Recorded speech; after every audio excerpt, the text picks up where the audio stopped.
So hello guys, कैसे हो आप सभी लोग। सो इधर से कौशल्या रिवर आ रही है और इधर से घग्गर नदी।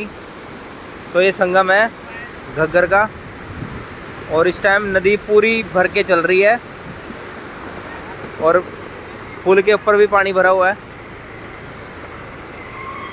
आप देख सकते हो सभी। पुल के ऊपर भी पानी, पुल के नीचे भी पानी, पूरा पानी आया हुआ इस टाइम। ये देखो,